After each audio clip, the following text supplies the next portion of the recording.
ଏବେ ଶେଷ ପର୍ଯ୍ୟାୟରେ ପହଞ୍ଚିଛି ଚାମ୍ପିୟନ୍ସ ଟ୍ରଫି। ଆଉ ଚାମ୍ପିୟନ୍ସ ଟ୍ରଫିର ସେମିଫାଇନାଲକୁ ଉତ୍ତୀର୍ଣ୍ଣ ହୋଇସାରିଛନ୍ତି ତିନୋଟି ଟିମ୍। ଭାରତ ନ୍ୟୁଜିଲାଣ୍ଡ ସହିତ ଅଷ୍ଟ୍ରେଲିଆ ବି ମଧ୍ୟ ଏବେ ସେମିଫାଇନାଲକୁ ଉନ୍ନୀତ ହୋଇଯାଇଛି।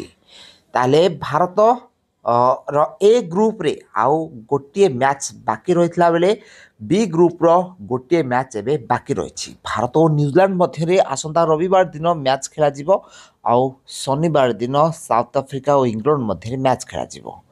ତାହେଲେ ସେମିଫାଇନାଲ ମ୍ୟାଚ୍କୁ କେଉଁ କେଉଁ ଟିମ୍ ଉତ୍ତୀର୍ଣ୍ଣ ହେବେ, ଶେଷ ଚାରିଟି ଟିମ୍ କିଏ ରହିବେ, ଆଉ ସେମିଫାଇନାଲରେ ଭାରତ କେଉଁ ଟିମ୍ ସହିତ ମ୍ୟାଚ୍ ଖେଳିବେ, ଆସନ୍ତୁ ଆଜିର ଭିଡ଼ିଓରେ ଜାଣିନେବା। ତ ଆପଣମାନେ ଜାଣିଥିବେ ଭାରତ ଗ୍ରୁପ୍ ଷ୍ଟେଜ୍ର 1 ନମ୍ବରରେ ରହିପାରିବ ଯଦି ନ୍ୟୁଜିଲାଣ୍ଡ ଠାରୁ ମ୍ୟାଚ୍ ଜିତେ, ତାହେଲେ ଭାରତ ଗ୍ରୁପ୍ର 1 ନମ୍ବରରେ ରହିବ।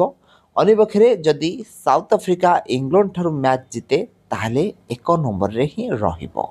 ତାହେଲେ ସାଉଥ ଆଫ୍ରିକାର ରନ୍ ରେଟ୍ ଅଧିକ ଥିବାରୁ ସେ ଗ୍ରୁପ୍ ବିର 1 ନମ୍ବର ହୋଇଥିଲା ବେଳେ ଗ୍ରୁପ୍ ଏରେ 1 ନମ୍ବର ରହିବ ଭାରତୀୟ ଟିମ୍ ଯଦି ଭାରତ ନ୍ୟୁଜିଲାଣ୍ଡଠୁ ଜିତେ।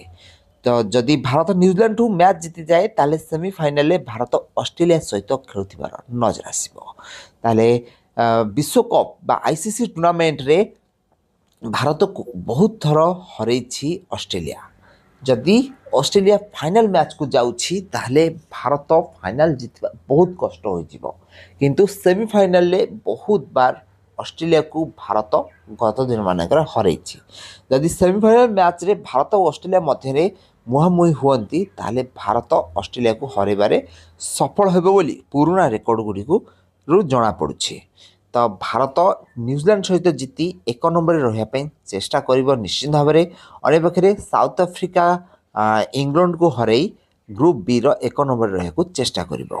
ତ ସାଉଥ ଆଫ୍ରିକା ନ୍ୟୁଜିଲାଣ୍ଡ ମଧ୍ୟରେ ସେମିଫାଇନାଲ ମ୍ୟାଚ୍ ହେଉଥିଲା ବେଳେ ଭାରତ ଆଉ ଅଷ୍ଟ୍ରେଲିଆ ମଧ୍ୟରେ ଅନ୍ୟ ସେମିଫାଇନାଲ ମ୍ୟାଚ୍ଟି ଖେଳାଯିବ ବୋଲି ଆଶା କରାଯାଉଛି।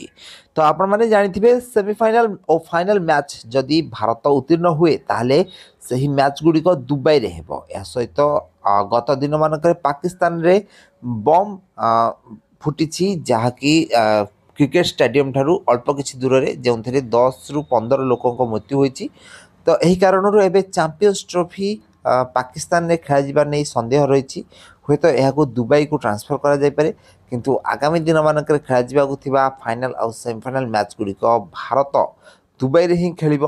ଆଉ ଆପଣମାନେ ଜାଣିଥିବେ ଭାରତ ଓ ଅଷ୍ଟ୍ରେଲିଆ ମଧ୍ୟରେ ଗତ କିଛି ଦିନ ପୂର୍ବରୁ ଯେଉଁ ICC ମ୍ୟାଚ୍ ଗୁଡ଼ିକ ହୋଇଛି ସେଥିରେ ଅଷ୍ଟ୍ରେଲିଆର ସାଇଡ୍ ବହୁତ ଭାରି ରହିଛି। ଅଷ୍ଟ୍ରେଲିଆ ଭାରତକୁ ବହୁତ ବାର ହରାଇଛି। ତ ବର୍ତ୍ତମାନ ଅଷ୍ଟ୍ରେଲିଆ ଓ ଭାରତ ମଧ୍ୟରେ ସେମିଫାଇନାଲ ମ୍ୟାଚ୍ ହେବାକୁ ଯାଉଛି, ଯାହା ଆଶା ଯେଦୂର ଆଶା ଭାରତ ଆଉ ଅଷ୍ଟ୍ରେଲିଆ ମଧ୍ୟରେ ହିଁ ସେମିଫାଇନାଲ ମ୍ୟାଚ୍ ଖେଳାଯାଉଥିବାର ଆପଣମାନେ ଦେଖିବାକୁ ପାଇବେ। ତ ଫ୍ରେଣ୍ଡସ୍, ଆପଣମାନେ ଭାରତକୁ ସେମିଫାଇନାଲ ମ୍ୟାଚ୍ରେ କାହା ସହିତ ଖେଳିବା ପାଇଁ ଚାହୁଁଛନ୍ତି କମେଣ୍ଟ ବକ୍ସରେ ନିଶ୍ଚିତ ଭାବରେ କମେଣ୍ଟ କରନ୍ତୁ।